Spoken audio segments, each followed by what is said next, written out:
kaeling rumingkang di bumi alam namun kasasalam teh nafsu nu mata kaduhu badan anu katon Tuhan.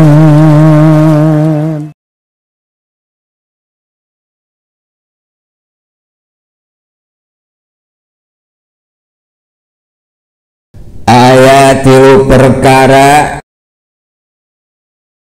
anu jadi tanda kesampurnaan iman. Lamun tilu perkara ieu aya di diri anjeun eta nandakeun yen anjeun teh geus mulai asup kana kasampurnaan iman. Nu kahiji nyaeta sadar kana hakikat diri sorangan. Nu kadua nanjurkeun kasalametan ke sakabeh alam. Nu katilu daek meremawe sok sanajan keur dina kaayaan susah.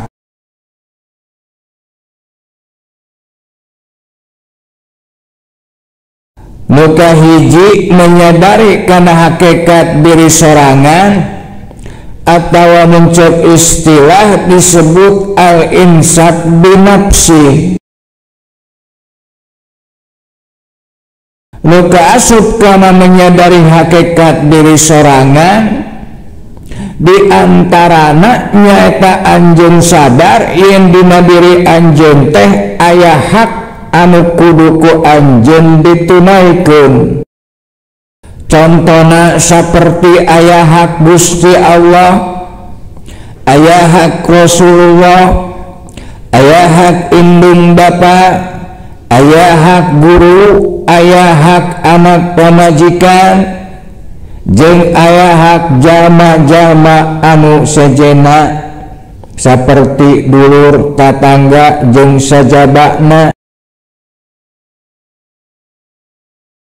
Nalika anjeun nyaho jeung sadar jeung nyimpenan kana naon anu jadi hak nu aya dina diri anjeun saperti hak Allah pikeun ditaati ku anjeun salaku hambana, hak Rasulullah nyaeta pikeun ditaati pikeun diteladani ku anjeun salaku umatna, hak indung bapa pikeun dikaulaan ku anjeun salaku anakna, hak guru pikeun dimulyakeun ku anjeun salaku muridna, hak pamajikan pikeun dinafkahan lahir batin ku anjeun salaku salakina, hak anak pikeun dididik ku anjeun ku pendidikan anu alus salaku bapakna. Kadituna aya hak adi aya hak lanceuk nyaeta pikeun dibantu ku anjeun salaku dulurna jeung saterusna. Talamun anjeun geus sadar nepi ka dinya dina kahirupan anjeun di ieu alam dunya, maka anjeun geus nepi kana peringkat anu luhur tina kasadaran. Jadi kahiji kudu sadar yen diri anjeun teh hamba Allah. Salaku hamba Allah tangtu aya tugas jeung kawajiban anu kudu dilaksanakeun. Naon tugas jeung kawajiban anjeun salaku hamba anu jadi hak Gusti Allah salaku pangeran anjeun? Nyaeta anu pokokna wa ma khalaqtul jinna wal insa illa liya'budun, nyaeta migawe pangabdian ka Gusti Allah. Artina sajama anu sadar yen hirup di dunya teh tugas di Gusti Allah nyaeta pikeun ngabdi ka Gusti Allah, tuluy manehna hirup dina eta kasadaran artina teu kaluar tina jalur pangabdian ka Gusti Allah, mangka eta jalma teh disebut jalma anu sadar kana hakikat dirina sorangan. Salian ti sadar yen manehna hamba Allah Subhanahu wa taala, manehna oge sadar yen dirina teh nyaeta mangrupakeun umatna Kangjeng Nabi Muhammad alaihi wassalatu wassalam. Hartina dina diri anjeun aya hak Rasulullah, di antarana lakon kana lakum fi Rasulillahi uswatun hasanah liman kana yarjullaha wal yaumil akhir wa dzakarallaha katsira.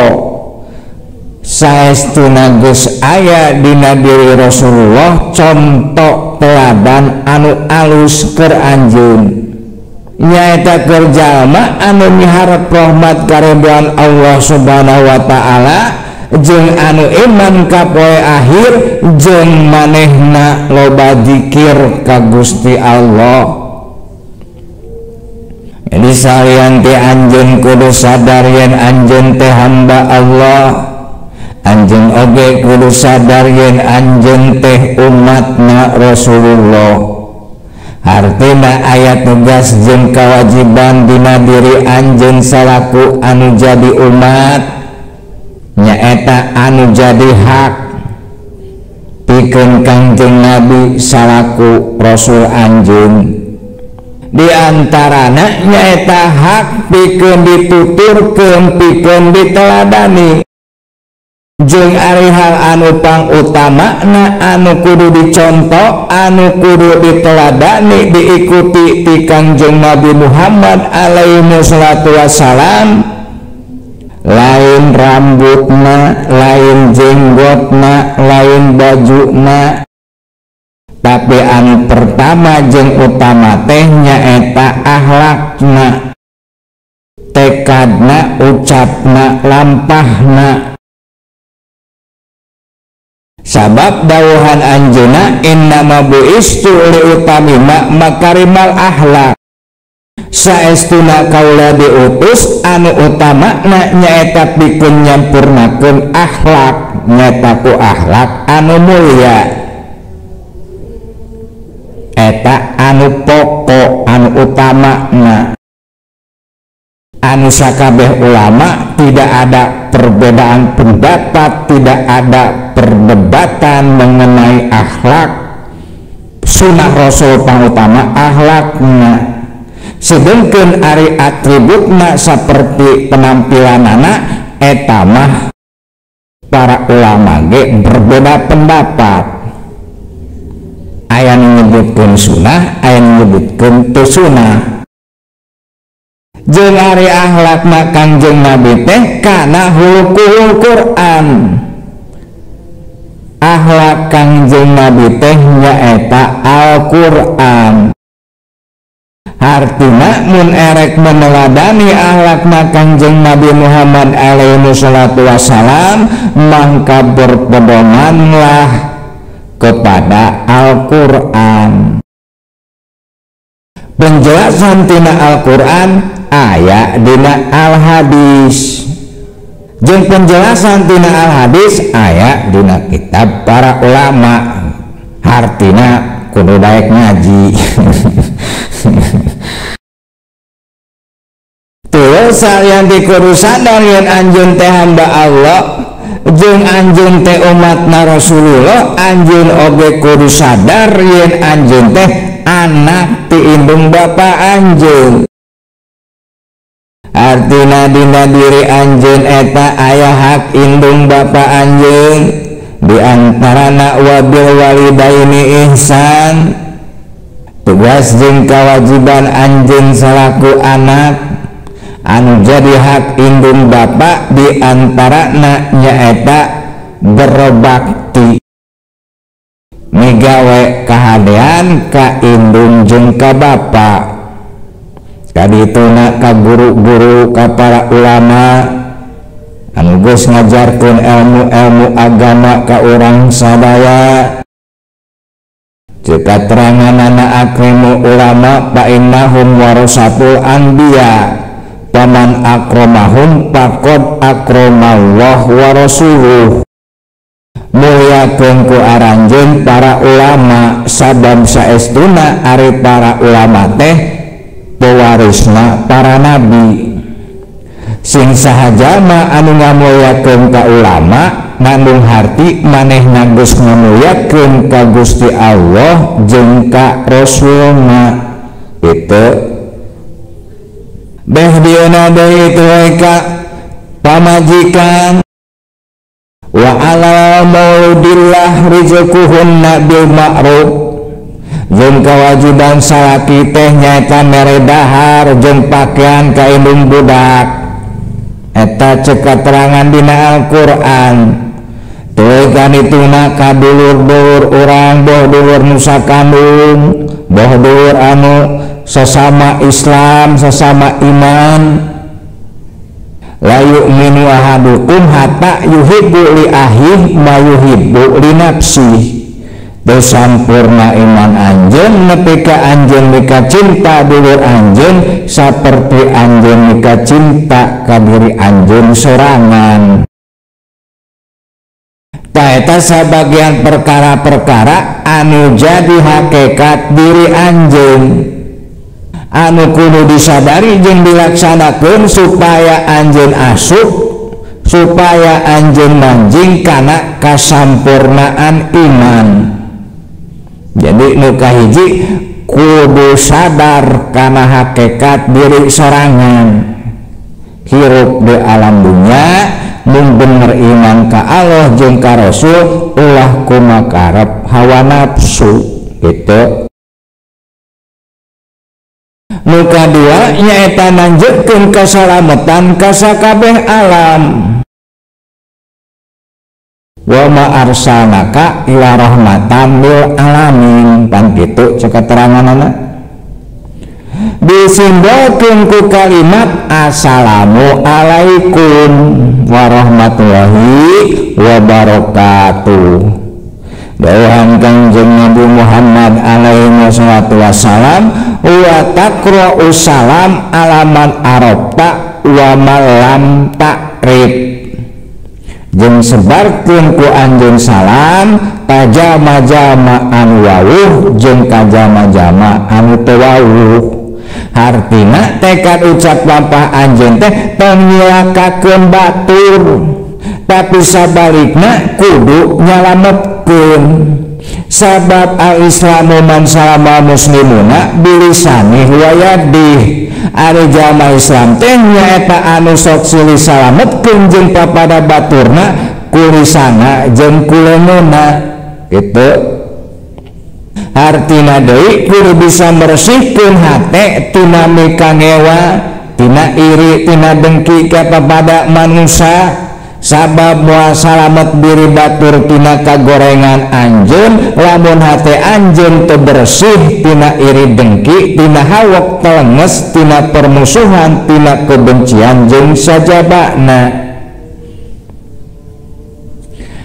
Nu katilu daek mere maweh sok sanajan keur aya dina kaayaan fakir atawa keur aya dina kaayaan susah. Jadi jalma anu daek mere maweh ka para manusia sok sanajan manehna sorangan keur aya dina kaayaan susah, etalah jalma anu aya dina puncak sifat kamurahan. Jadi puncakna sifat dermawan atau puncakna sifat pemurah teh nyaeta daek mere maweh nalika keur dina kaayaan susah. Jeung etalah jalma anu meunang pujian ti Gusti Allah Subhanahu wa taala.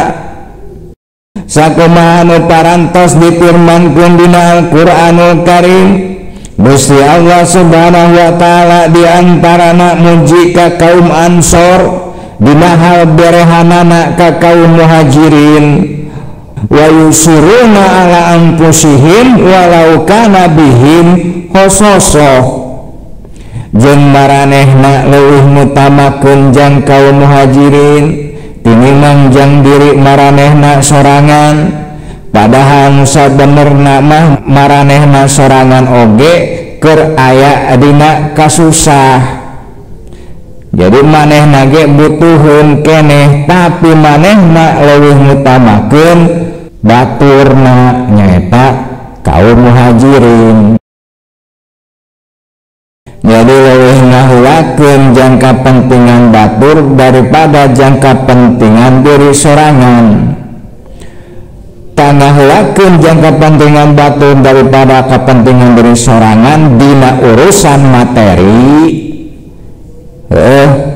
Ieu mah khusus dina urusan materi. Ari dina urusan ubudiyah mah atau dina urusan ibadah anu mahdoh mah ngahulakeun batur teh hukumna makruh.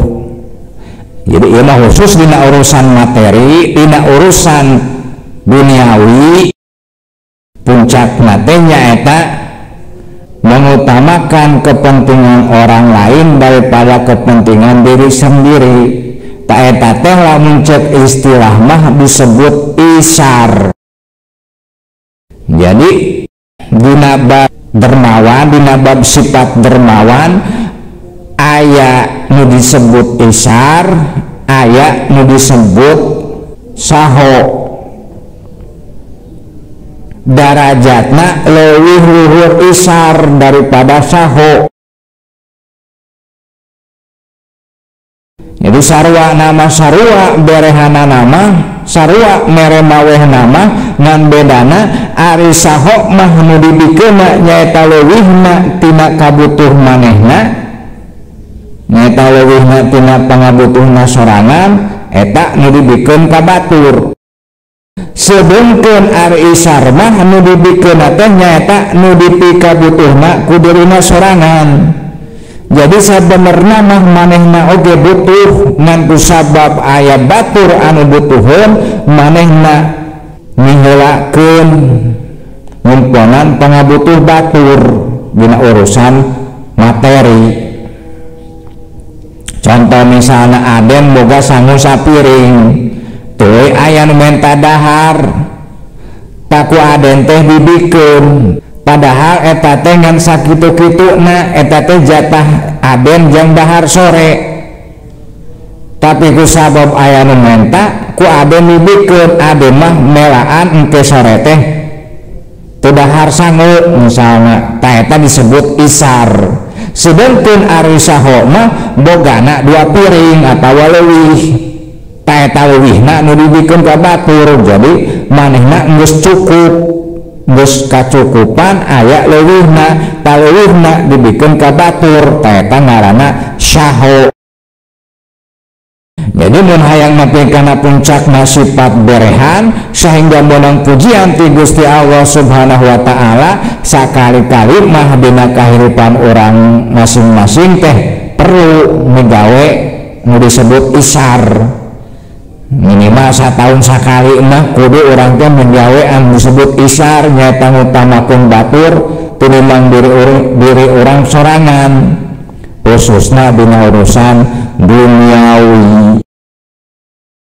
Ari dina urusan ibadah mahdoh mah leuwih utama ngutamakeun diri sorangan gitu, supaya orang bisa ngarasakeun kumaha rasana nalika orang aya dina puncakna sifat pemurah.